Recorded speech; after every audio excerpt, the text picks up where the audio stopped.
Hi, I'm Greg. Hi, Greg. I want to express my gratitude to Rachel and Adam for inviting me to come and engage with you wonderful folks. I've heard so many amazing things already, and it's only day 2, so thank you very much for that. And also, the logistics of the conference have just been super smooth, so again, thank you for that. I'm sure it's not smooth behind the scenes, or maybe it is, but I know how much work it is to pull off something like that, so thanks for all of that. So before I dive into the talk, I just want to give just a little bit of overview. The first chunk of the talk is kind of like a Rick and Morty style adventure, where I'm gonna lead you down the primrose path or through the portal or whatever you want to say, to an astonishing but somewhat tongue-in-cheek conclusion, and hopefully that will distract you to the fact that I'm pulling in a bunch of math.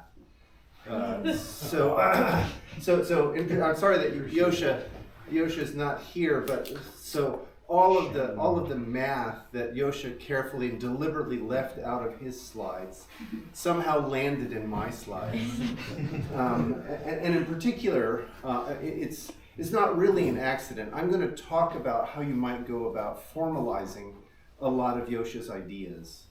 But I'm going to do that with a lot of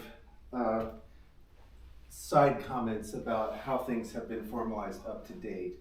So for folks who are not logicians or people interested in the foundations of mathematics, this top half here, you don't actually have to understand. Very few people who are practicing mathematicians understand this, but they rely on it, or at least they claim they do. These are the axioms of ZF set theory. I've left choice out. And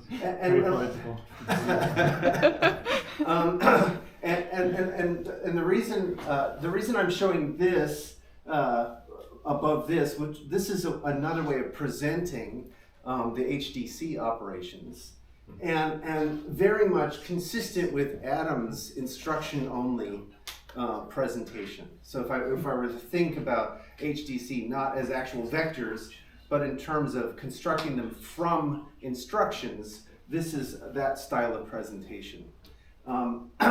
And what I want to do is to compare these two, and to point out that both of them are just data models.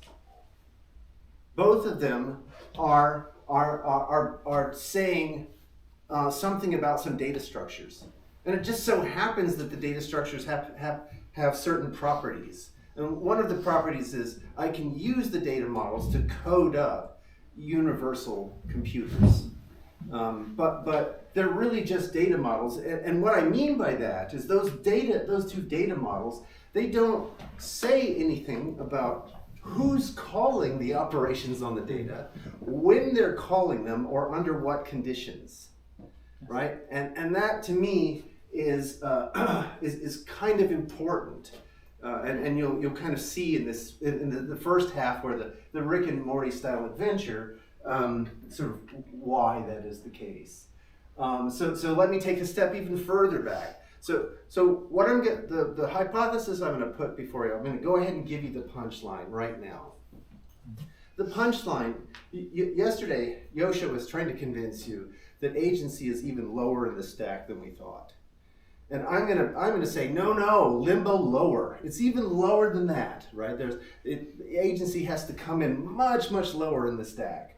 And let me express this just by a personal observation that happened to me, which was, I noticed in reading presentations of classical mechanics, there's no agency here. There's no agency in gravitation, right? It's just a law, right? There's no agency in the objects that fall under the influence of gravitation, and nothing about that position changes if we shift from Newtonian style gravitation or mechanics over to general relativity or quantum mechanics. There's still no agency in the model.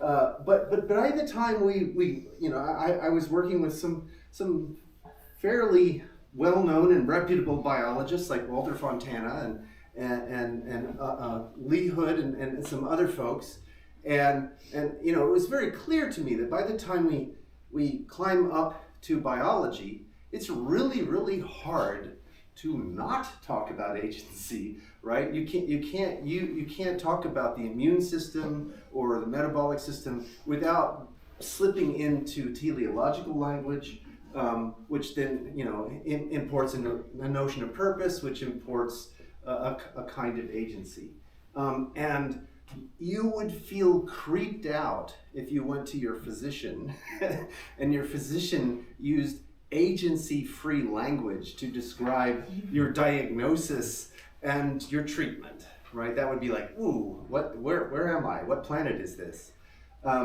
So the question is, where did agency sneak into the stack? Well, what stack am I talking about? Well, kind of for those of us who've been mind melded with the academy, there's a stack in the back of our brains that runs roughly like this. Medicine depends on biology depends on chemistry depends on nuclear chemistry, which is really basically just physics, and physics really has a hard dependency on math. So that's a stack that's kind of sitting there in the back of our heads, and the question is, well, where did it sneak in, right? It wasn't here, right? And if we look at ZF, it's not there, right? So where did it come in? And I want to argue that it's at the very bottom. That's where it has to come in. So in particular, implicit in the foundations of mathematics are that it's mathematicians who are the agents that are making mathematical constructions or constructing mathematical objects. It's mathematicians who are proposing and then proving theorems or proposing conjectures, right? So that's kind of the implicit background assumption that's going on in ZF, and why ZF works or suffices in the community of mathematicians as a way of formalizing mathematics. But this hasn't been strictly true since at least the proof of the four-color theorem. It's gotten considerably more in question with the advent of widespread use of interactive theorem provers. With LLMs, it's positively in our faces that this is not true. And if we were to bring about AGI, then computer programs will autonomously do all these things that we said mathematicians would do, right? They'll construct mathematical objects, they'll posit theorems, they'll posit conjectures even,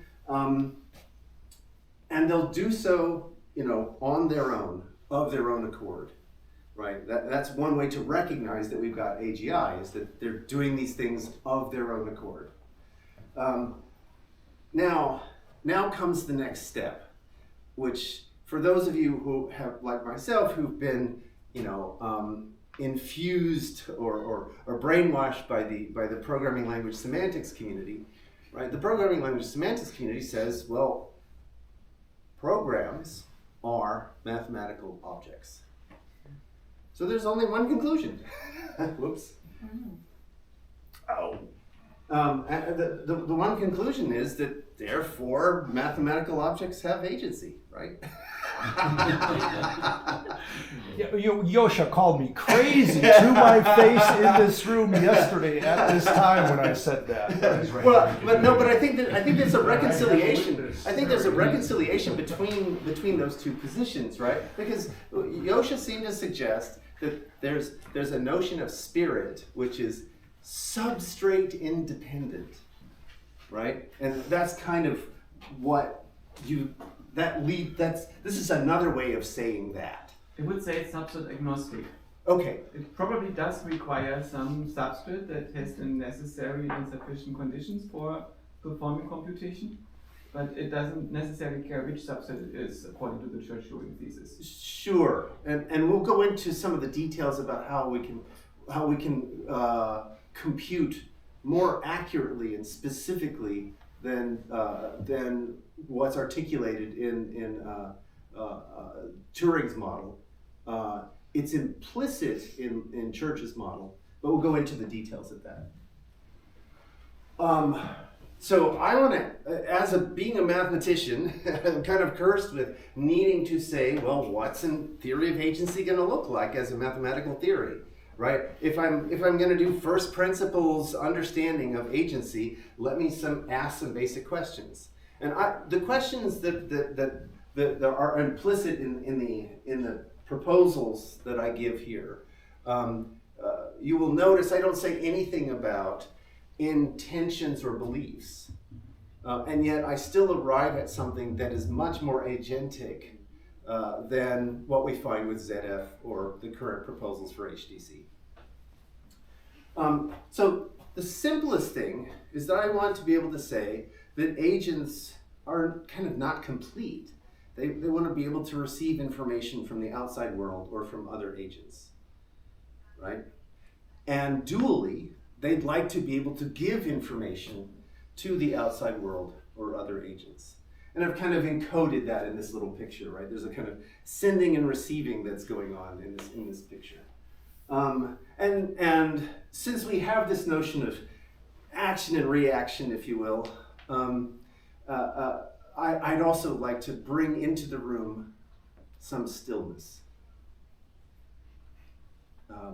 So there should also, just for completeness, be the agent that does nothing at all. And that will in fact be our ground. That will be from which we build up everything else. Right, and so in that way, it strongly represents ZF set theory, right, which is built off of the empty set. Right, emptiness is the ground of mathematics in some sense. But then there's two more ideas, and this one was what caught you off guard when I asked the question. But I think this picture might help you see. I would like to be able to say that a group of autonomous agents can act. Oh my goodness, I should have adjusted that. Can act as if they were a single agent, right? So I can treat a collection of agents, a population of agents, as if they were an agent. Right, and it's interesting, right? Because this idea has implications for law. For example, it was a big shift in U.S. law when people recognized corporations as individuals, right? As somehow having a legal status that was comparable to individuals. So it's a bit of a mind twist, right? But I think we can understand, right? Each one of these characters in the tug of war, they're autonomous in their own right, and yet they also act as an agent, a single agent that's pulling on the rope in a certain way.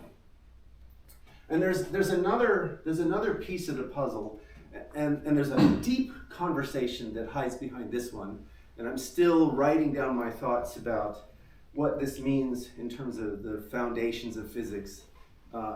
Yes, please. A terminology question, I guess. Yes. So if you have multiple agents pulling the rope on one side and multiple agents pulling on the rope on the other side, like all the inputs and all the outputs are connected. Like, has this a special name? Is this like a system, closed agent, what have you? Oh, that's an interesting question. Like, I don't know. Any open receivers or not sending to any foreign addresses, like that kind of. Yeah. So there's certainly questions of open world versus closed world that arise when you start asking those kinds of questions. I don't think that there's a specific terminology other than open versus closed or balanced. Okay. Yeah. Before I kind of go into this requirement, Adam's heard this, so forgive me, but not everyone in this audience has heard this. So there's I guess also Luke has heard this. So if you go look in the geologic record, there are two miraculous events, and everyone in the Western scientific community agrees that these events are mysterious and we don't have good accounts for them. So event number one is we have this rock. It's spinning and hurtling around the sun, and there's a point where on the rock there's no life. And then there's a point on the rock where there's life. And that transition, nobody actually understands how that transition comes about. And there's another event, which is now you've got the rock, it's spinning, it's hurtling around the sun, it has life on it, but there's effectively nothing we recognize as mind. And then there's this magical transition, and there's mind. So, and we don't understand that transition either, right? Which is why we're all in this room, right? We have some ideas, we have some proposals. People have been saying that they figured it out for the last 50 years, but in reality, when we go test and prod this stuff, we still don't quite understand that. And one of the things I want to propose to you, suggest to you, is that somehow those two events are the same. Though the transition from those two states are somehow like each other. And what I want to suggest is that it has to do with this trick of coding. So I want to suggest that any implicit in any AI hypothesis, and we can recognize this just because we're all practitioners who code, or at least most of us are. Goodness. Can I interrupt very briefly while that? You Yes. know about the hydrothermal vent theory? Uh-huh. Okay. I do. Okay. Yep. Fine. Yep. Good. Thank you. Okay. So implicit is that given some data, like some source code, I can reconstitute an agent, right? It's not particularly controversial. And yet I think this trick is fundamental. It's foundational. Being able to turn things which look like data into code, right? That trick is somehow fundamental. So if in biology, right, what happened, one of the ways we see this, I mean, I think it's happened multiple times and has been built upon and hammered on by evolution, but we can see right now that certain sequences of CGAT code for certain proteins, right? That's basically this idea reified in the cell, in DNA, right? And what I want to suggest is that idea happens again in the transition to mind. That you have to cross this threshold to where things begin to become codes. All right. So now I'm just gonna reduce all those wonderful, beautiful pictures that magical people who know how to work cameras took into a few lines. And so I'm going to suggest that here's a theory of agency that is sufficient to code up most of Yosha's proposals from yesterday. I'm not going to code up his proposals, but I'm happy in discussion to begin to talk about how to do that. So let me relate these symbols to our pictures and use that as a way to decode the symbols. So what this says is that agents, which I'm going to use P and Q to range over, right, so, are either, so the vertical bar here, there's a little bit of a notational ambiguity. When I've got space between the vertical bars, think of it as an or. And when they're next to each other, I'm treating that vertical bar as a kind of operator. So apologies for that. It's how the community did it. I could change the symbols, but then when you went to the literature, anyway. Okay, so an agent is either the agent that does nothing, or it's an agent that can receive, so that would be this one, or an agent that can send, that would be this one. So let's talk a little bit about what that means. So this agent here, so for y from x, then do p. So what that means is I'm waiting on the channel or the location or the address, as Adam was talking about, x for some data.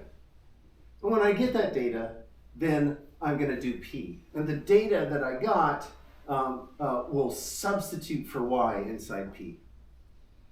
And this says on x, I'm going to send some data. And now you can see what kind of data I can send. I can only send agents. And then this says an agent, a P or a Q, can be a gaggle of agents. So P working autonomously with Q. And these two things are the coding step. So it turns out that all channels are really just the code of agents. So that is the other mind trick that if you knew the pi calculus or some other formalisms, then you would see that this is the trick that takes this from the pi calculus to the row calculus. And since channels are only the codes of agents, then I can take some code and I can start running it. And that's what this is. And we've purposefully chosen pointer style notation for those of you who do code to represent that. So that describes the syntax and the intuitions behind the syntax. Now there's a little bit of extra stuff that I've left off, which says that this syntax is too rich in the sense that it makes certain distinctions syntactically that are not going to matter in terms of execution. So for example, this thing here, if Brian and I are doing work autonomously, right, then it doesn't matter if I'm standing to Brian's right or if I'm standing to Brian's left, to, again, quote, the tree and the horse thing, right? So this operator here is commutative, right? And likewise, if I were to have this agent working autonomously with the agent that did nothing, well, the agent that does nothing contributes nothing other than silence and emptiness and stillness. And so we can just get rid of that and just think of it as the agent. So I elided all of that and I just kind of mentioned it in English. And then here is really the workhorse of the system. So this, for those people who do know the lambda calculus, this is like beta reduction in the lambda calculus, but generalized. So beta reduction says, I've got to put, eventually I'll get clever enough to get the timing right. I've got to put my function textually next to my arguments, right? I can't run beta reduction unless that is the case, right? But if you go and look at implementations of beta reduction, well, the function is sitting at a particular location in the stack, right? And the arguments are sitting at particular locations either in the stack or in some register. So really this rule is more realistic than beta reduction. Mm-hmm. It says, I'm going to go put my data at some location and I'm going to arrange a rendezvous between the function and the data by putting the function hanging off of that location, right? And so now these things can all swim around, and that swimming has to do with the commutativity of that operation, right? So agents can mill about like molecules, right? And when they bump into each other and they happen to be, sending on the same location as receiving, then some information exchange happens, right? So synchronization and information exchange. And when that happens, so what happens is we go and take Q and we take its code and we replace that for Y inside P. So that's it. That's the whole system. That turns out to be Turing complete. And that gives you a model of agency that you could then connect to models like this. So what I'm trying to suggest, and I'll go through how to do this practically through several different examples in the next few minutes. But what I'm trying to suggest is that I can marry that notion of control flow, of agency, to a data model like this. All right, now, does anyone need me to kind of go through this presentation of HDC?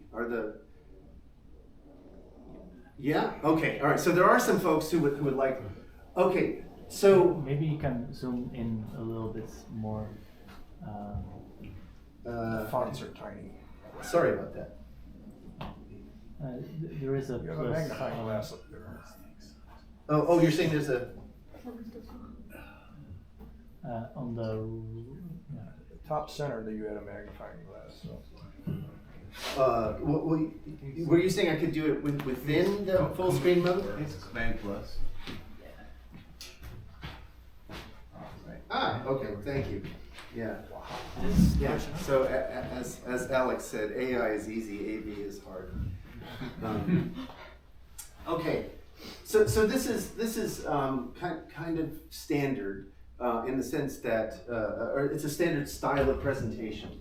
So just to point to things, what we're saying is we're going to build a collection of things called V's, and in this case, the V's are in our minds. We're going to be thinking of these V's as very large vectors over some domain. Now, I want to propose that the right way to think about the domain is a quantile with some extra assumptions about it. So it's a lattice-like structure, but I won't go into that here. But there's a reason why to think about that has to do with compression. So when you run out of space in your vector space, you can increase your space by bumping up what is in the content of any index cell inside the vector. And now this is the only way to generate vectors, or generate these. So these three things, so this one, and this one, all have null. They take no arguments, and they produce vectors. So this one produces the vector that's 0 everywhere. This one produces the vector that's 1 everywhere, and this produces a vector that is randomly drawn using a Bernoulli distribution. Doesn't take a seed as an argument? What's that? Doesn't take a seed as an argument?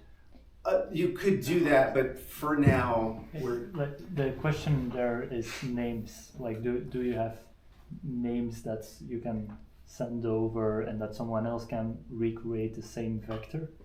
But like, if you take that externally as it is here, it's part of the language. Yeah, exactly so.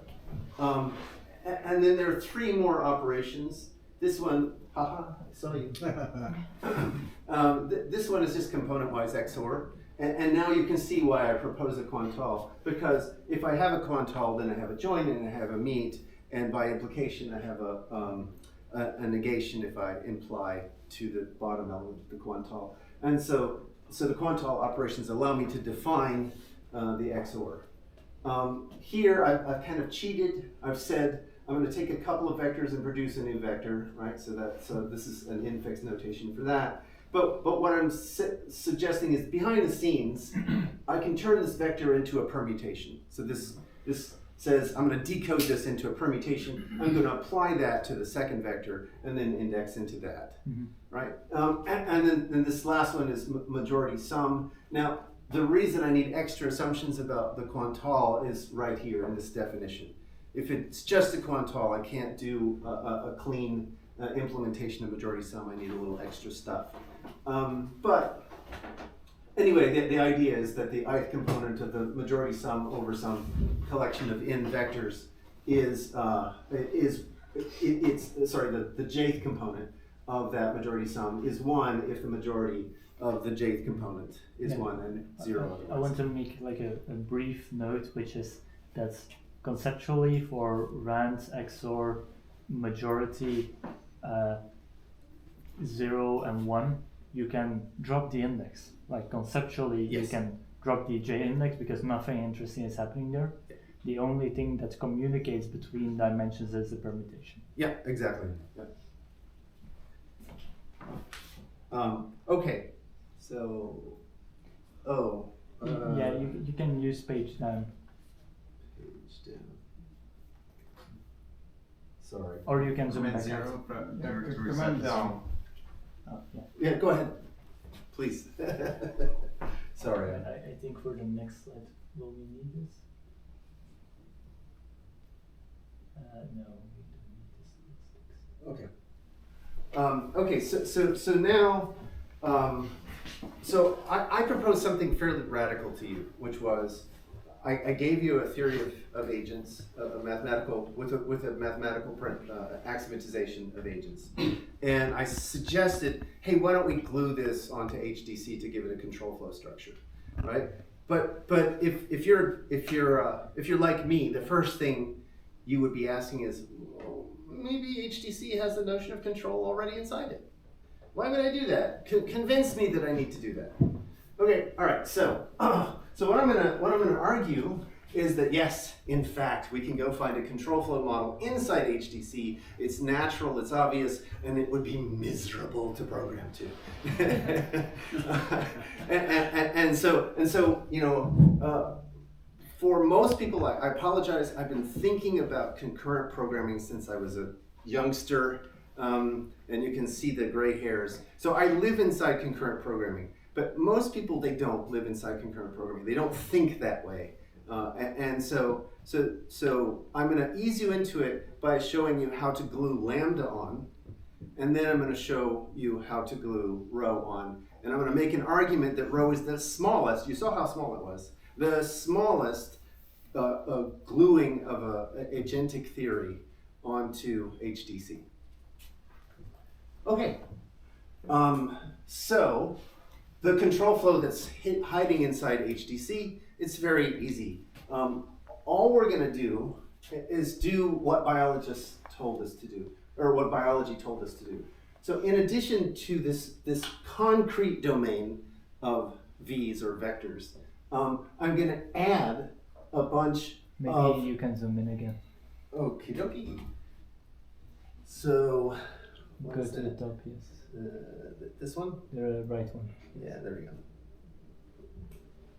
Okay. Is that big enough? Great. Okay, fantastic. All right, so notice, we built our V's using only operations, right? And now I'm gonna take all those V's and say, hey, they're included in this syntactic domain that I'm building freely, right? This is just syntax.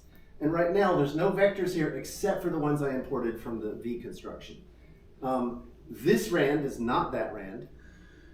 It's a piece of syntax, right? And this is an XOR. It's not that XOR. It's a piece of syntax, and so on, right? So basically, I have reflected in syntax the structure that I find in the domain. Yeah, quick remark before I forget. Yeah. Please use an asymmetric sign for permutation. Oh, yeah, fair enough. It's reasonable. Yeah. Okay. Okay.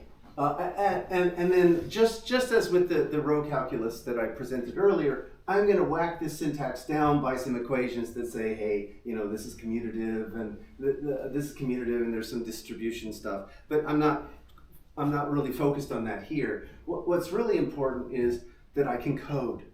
I can treat this syntax stuff as vectors, right? And so when I do this, so I have a compiler, right? So this compiler is denoted by this notation here. It takes expressions here and produces vectors, right? So now all I'm doing is telling you how to turn vectors into code. I know the signature is backwards, but when I'm done, I will have a class of vectors that represent code, right? And that's exactly what biology did, right? So we're teaching hypervectors how to be like biology. And it turns out that there's nothing to it, right? So if I encounter a V that we imported, I'm gonna say, well, before I do that, the rand operation from the V space, the HDC, gives me the ability to generate symbols, right? So I'm generating symbols for all the term constructors. that we had in our syntax here.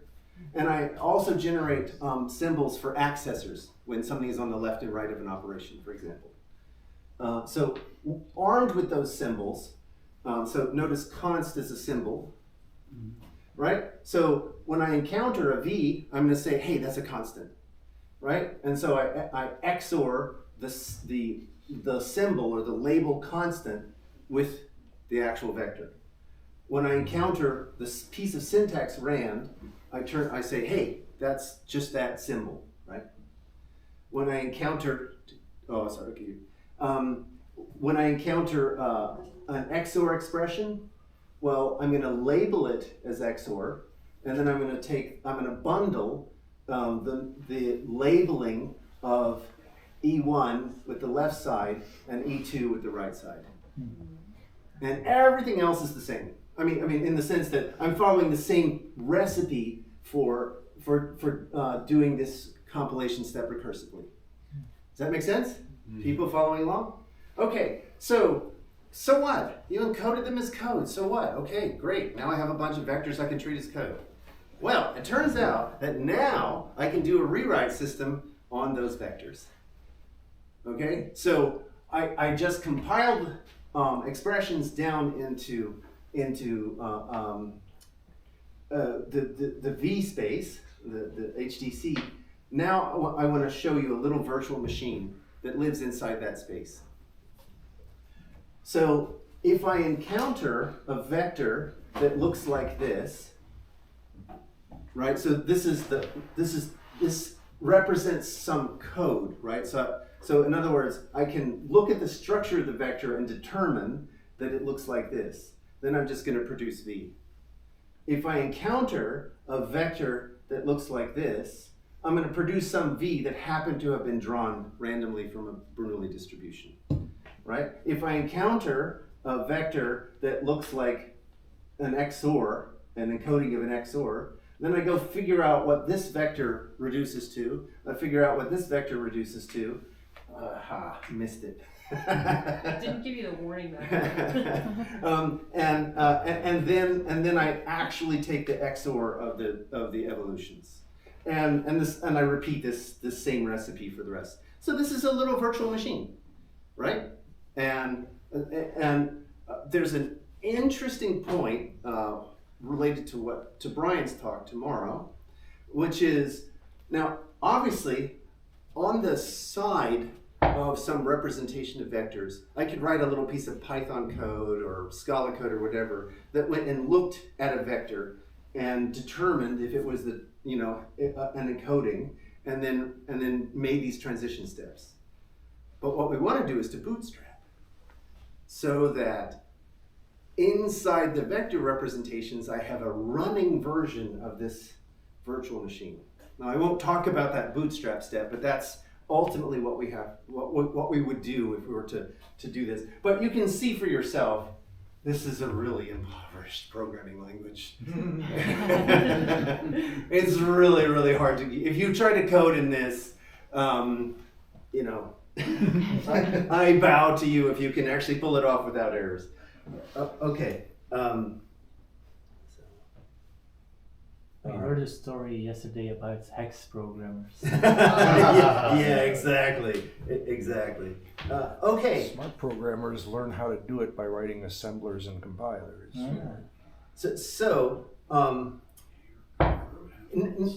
that I showed you the trick, you're going to be completely bored by the next slide, because all I'm doing is doing exactly that same trick, right? So the trick was to have the syntax of HDC represented, one level up, and I'm just going to add to that syntax the syntax for lambda.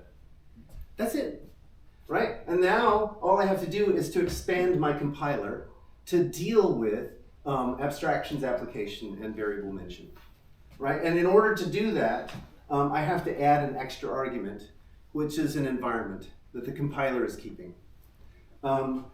Given the way time is going, I'll probably go over this relatively quickly because I have a few more points to make. But as you can see, it's the same recipe. I cons up a bunch of symbols for the term constructors. I cons up a bunch of symbols for the accessors. This stuff is all as before. Now, because I have an environment, if I encounter a variable, I can go look up the variable in the environment, and I can label it as a variable. And likewise, I do something similar for abstraction and application.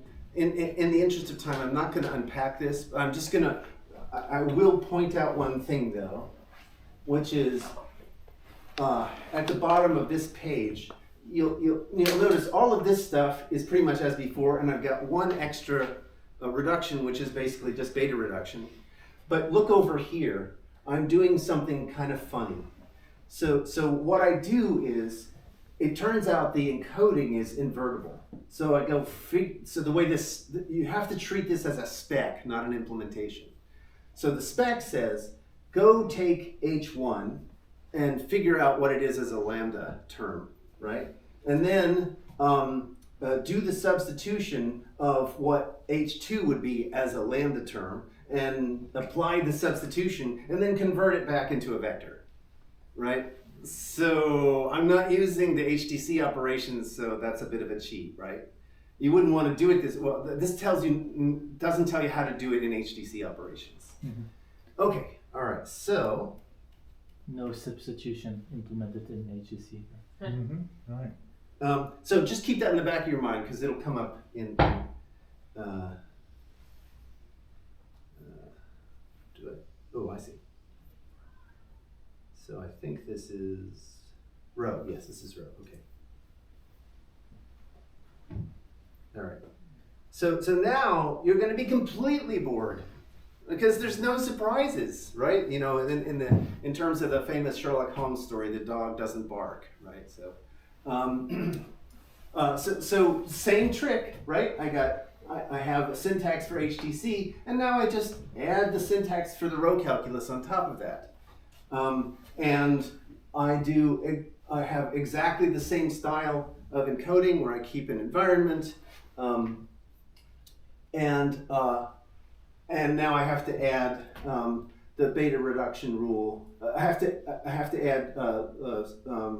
Sorry, this is the compilation. So I have to add, in addition, compilations for send, parallel, deref, and quote, right? And basically, like in the case of deref, it's really just labeling, right? In the case of quote, it's really just labeling.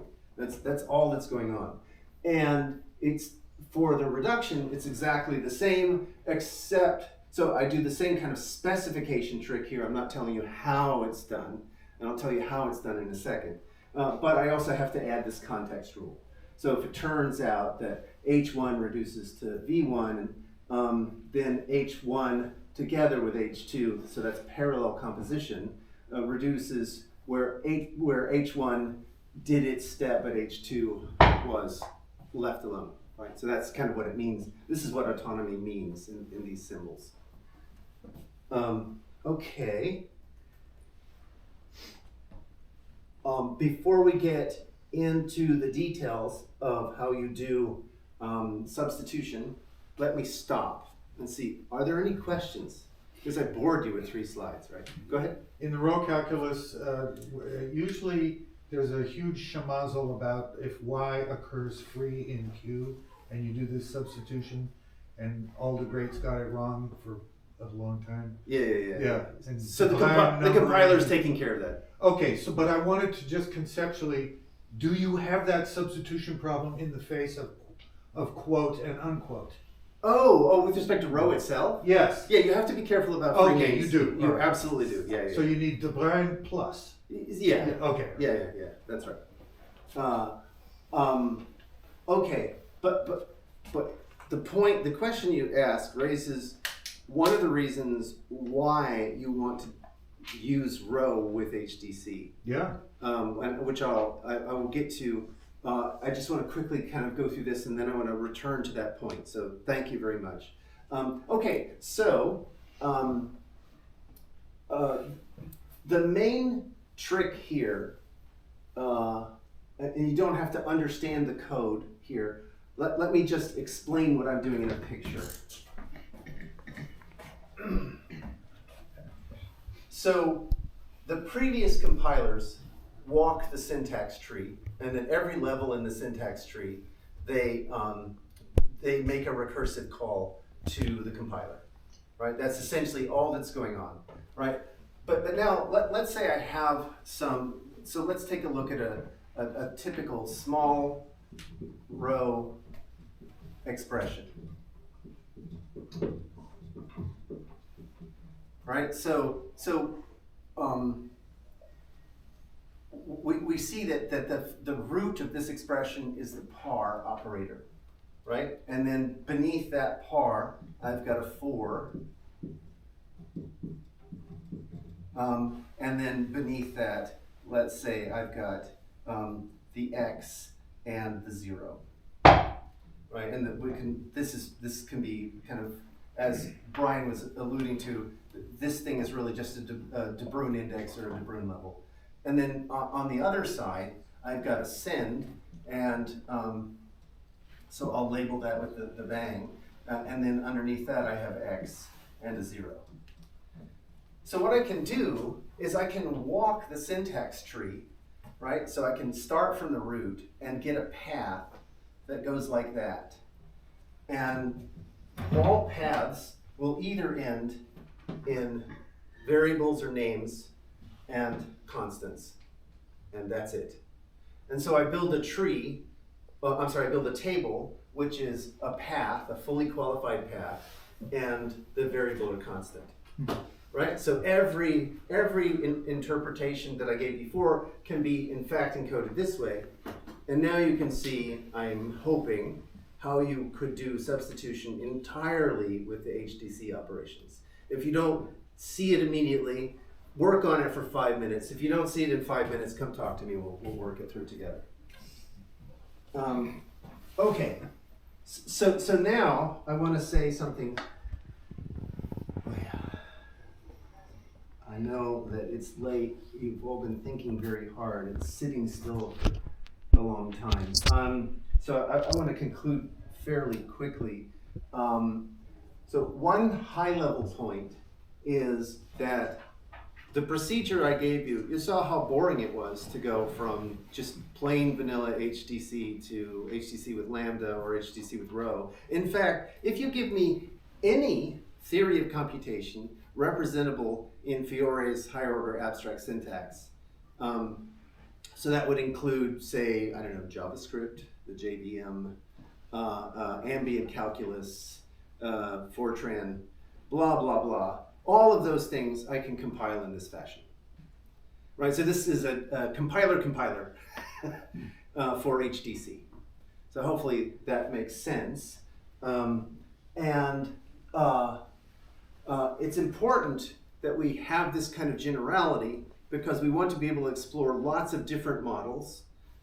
We know that Lambda sucks when it comes to programming things at scale. And the reason it sucks when it comes to programming things at scale, I apologize if I'm offending any functional programmers, but this is a fact, and I hope people internalize this fact. Berry's theorem tells us that the lambda calculus is sequential. Oh, just add async await and you're fine. And produce is so much better. And so a sequential model of computing is not going to scale. It's not going to scale for programming the internet or blockchains or whatever. It's also not going to scale if we want to take HDC up to scale.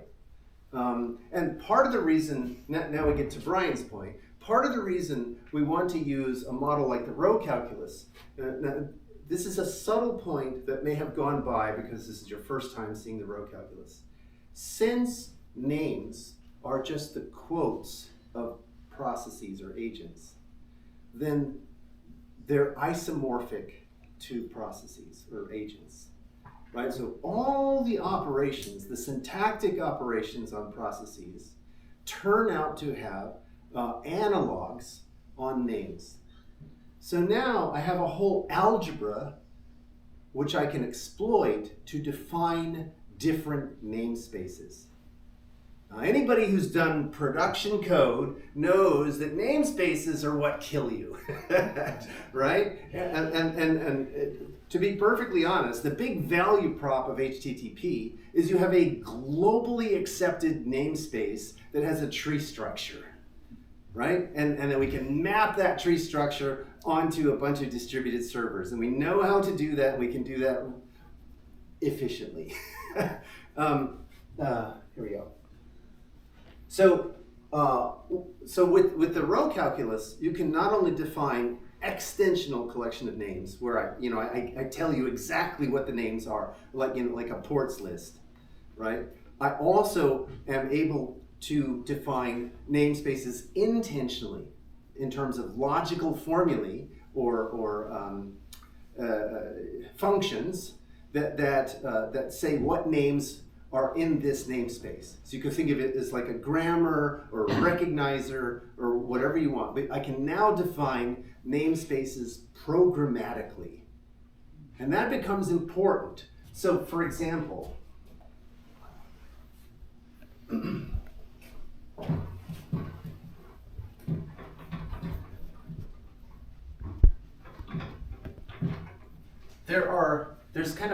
there's built-in limitations with respect to these HDC spaces that have to do with how big your vectors are.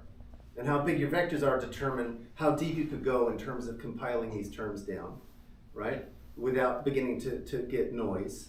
But in the GSI architecture, for example, there are physical limits, right? The vector arrays are whatever 8,000 something bits wide, right? And so many rows of those, right? So it's a finite fixed space, but I may have computations that need to span bigger spaces, right? So I've got some space, and effectively it's addressable by a namespace. And now, if I want to glue a bunch of these together, I glue them together using namespaces. And I can write row programs over lots of different namespaces. And the programming model doesn't change at all. Yes? Okay.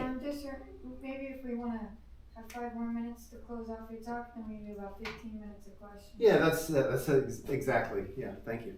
Okay, so that's that. Let's see, was there...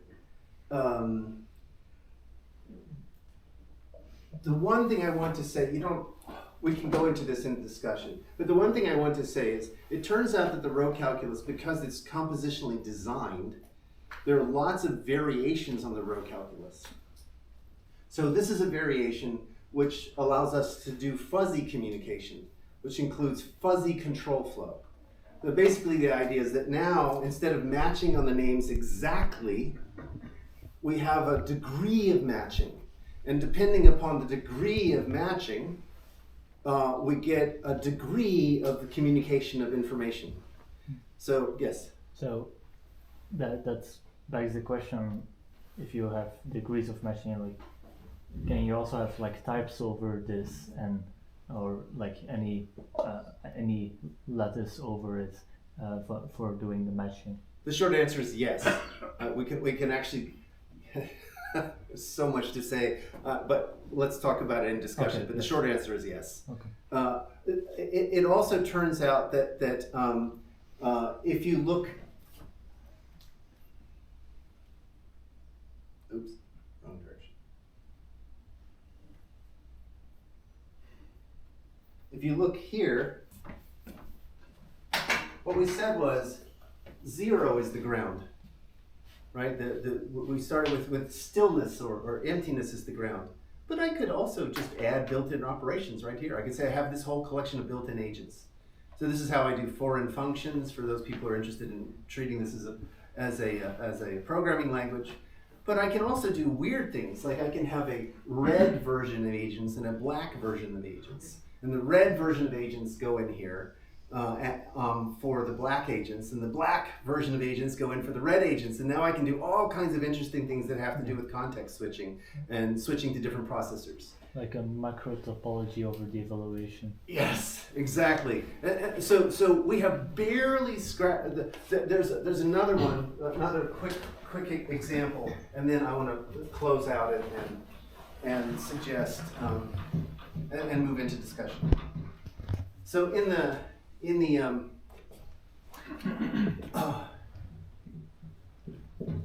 the basic comm rule,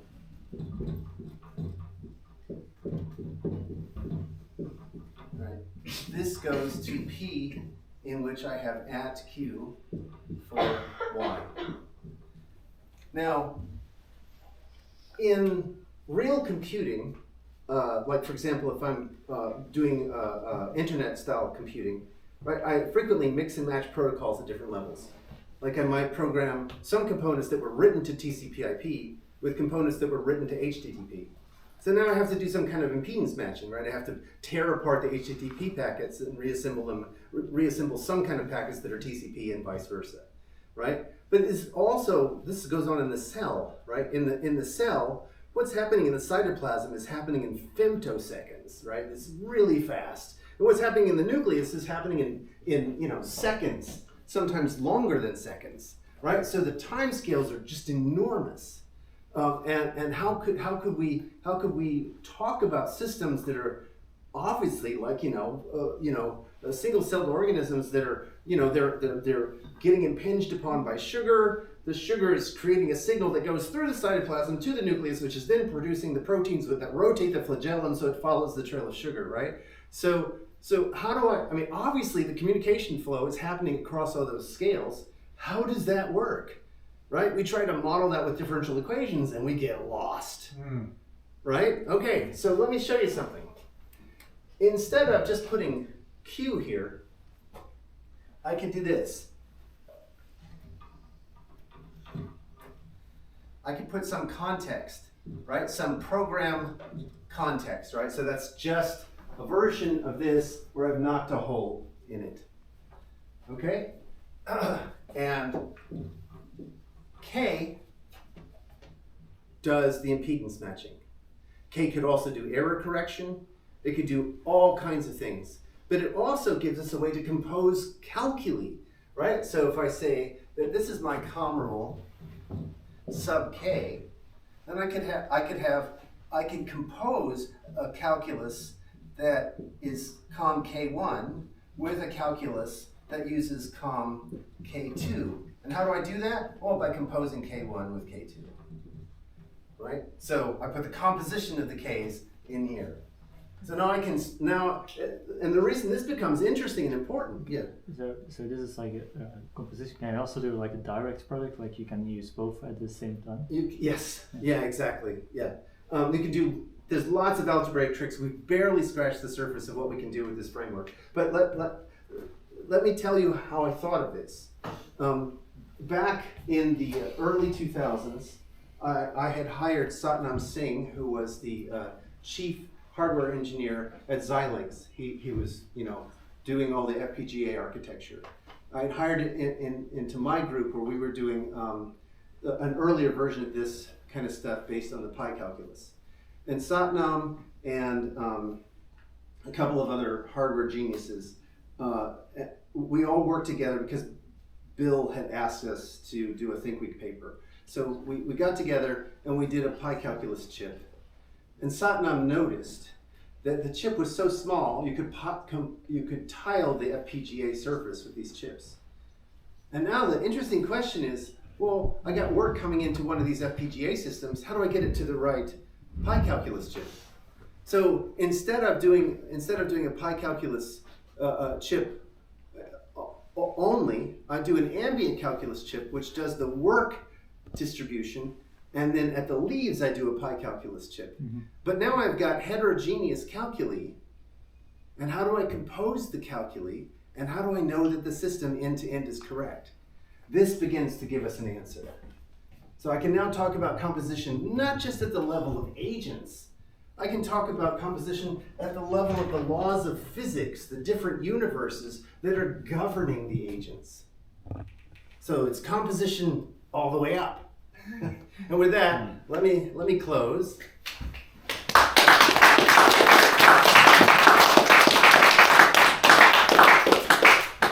Any questions? Yes. I want to say, this one I've been holding since the very beginning.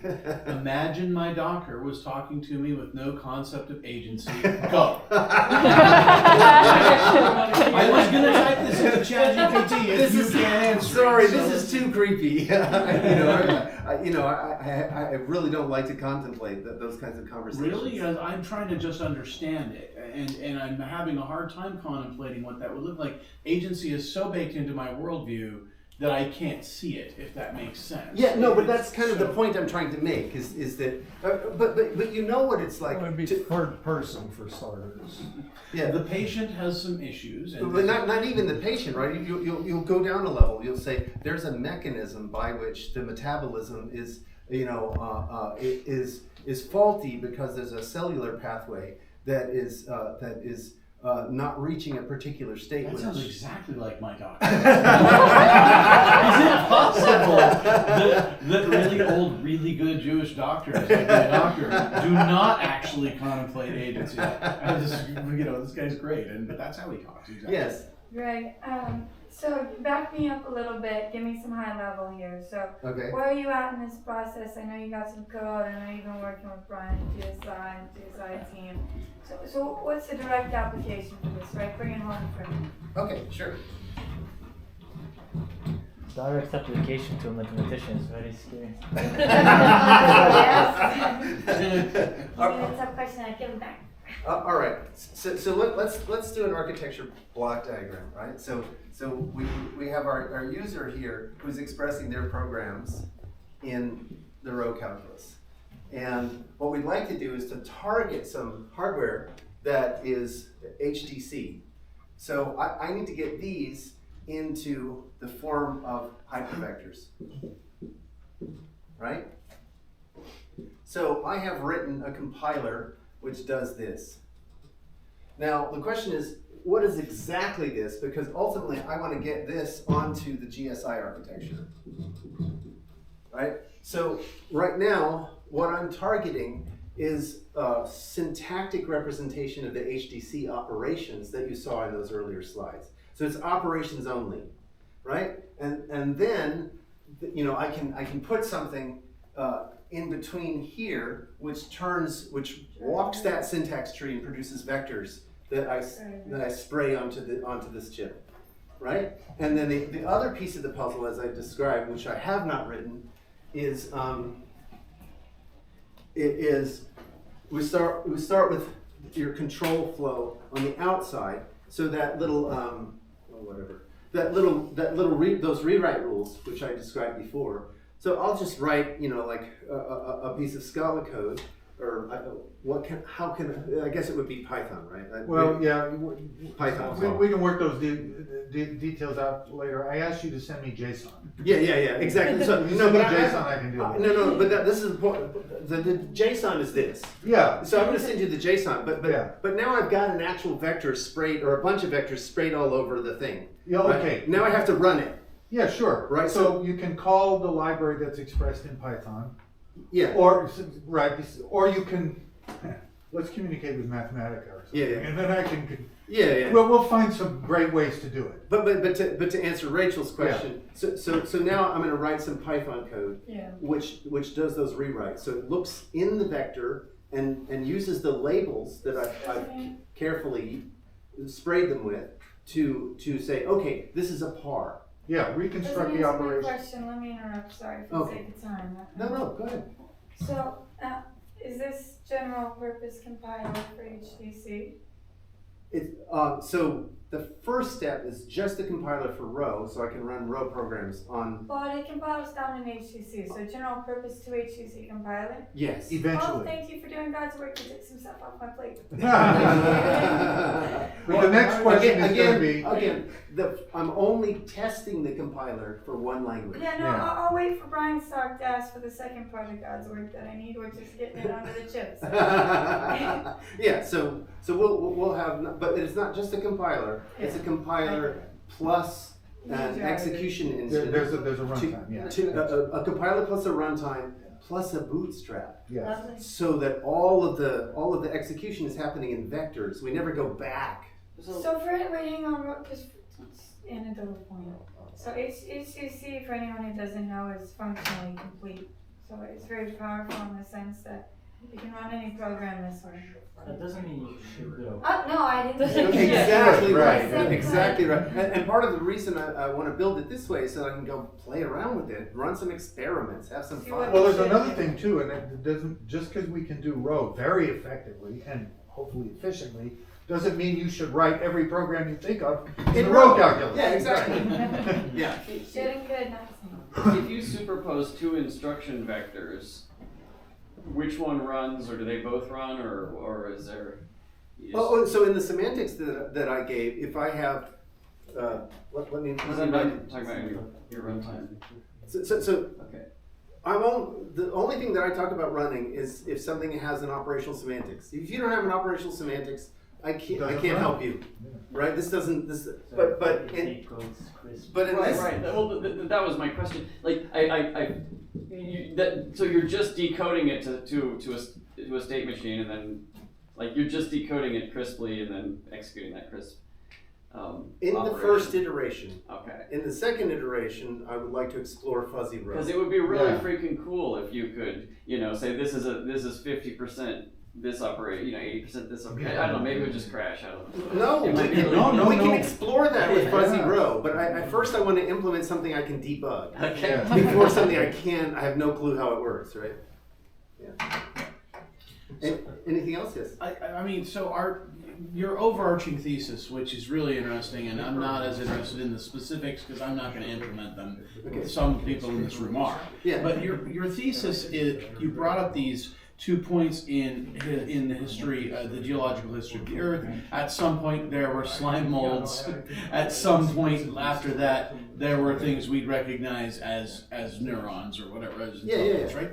So, is your implication that all systems that all Turing complete systems are also by definition capable of agency?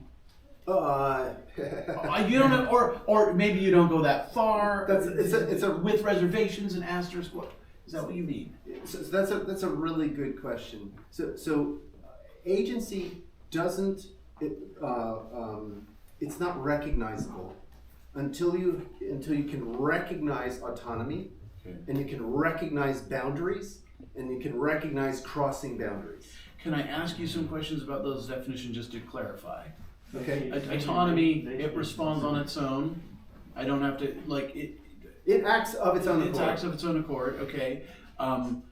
Boundaries, well, let's talk about that. It's at a specific place in space. Like, It's not spatial. It's not spatial. It's at a specific location, addressable, and that is what gives it a boundary. It can read from and write to. There are places that a are it collection. and not it, right? Yeah, exactly. Okay. Yes. That's what I wanted to see if I understood. Yeah, very good. Well observed. Thank you so much for your time and attention.